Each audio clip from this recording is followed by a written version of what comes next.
Greenland. What is your vision for the potential annexation of Greenland and getting them potentially to Well, I think it'll happen, and I'm just thinking, I didn't give it much thought before, but I'm sitting with a man that could be very instrumental. You know, Mark, we need that for international security, not just security, international. We have a lot of our favorite players, cruising around the coast, and we have to be careful. And we'll be talking to you. It's a very appropriate, really a very appropriate question. An Thank issue you in the very high much. north, so the Arctic. So what you did.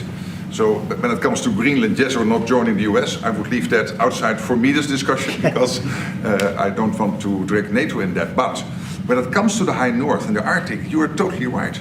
The Chinese are now using these routes. We know that the Russians are rearming. We know we have a lack of icebreakers. So the fact that the outside Russia, there are 7 Arctic countries working together on this under US leadership is very important to make sure that that region, that part of the world stays safe. And we know things are changing there and we have to be there. Well, you just had an election there the other day. Do you see a referendum, a plebiscite, where the people of Greenland would be in a position to decide if they want to become part of the United States? Yeah, it was a good election for us, as you know. It was not a referendum. It wouldn't be called that. It was an individual election. But the person that did the best is a very good person, as far as we're concerned. And so we'll be talking about it, and it's very important.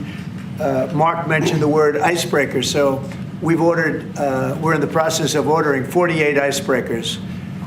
And Canada wants to know if they could use them. I said, well, you got to pay for them. Think of it, Canada. We pay for their military. Canada pays very little for their military because they think we're going to protect them. But even with the icebreakers, so we're going to order 48, and Canada wants to be part of the deal. I say, you got to get your own icebreakers. I mean, if you're a state, you can be part of the deal. But if you're a separate country, you've got to get your own icebreakers. Russia, as you know, has about 40 of them. And we have one big icebreaker. But that whole area is becoming very important. And for a lot of reasons, the routes are, very direct to Asia, to Russia, and you have ships all over the place, and we have to have protection. So we're going to have to make a deal on that, and Denmark is not able to do that.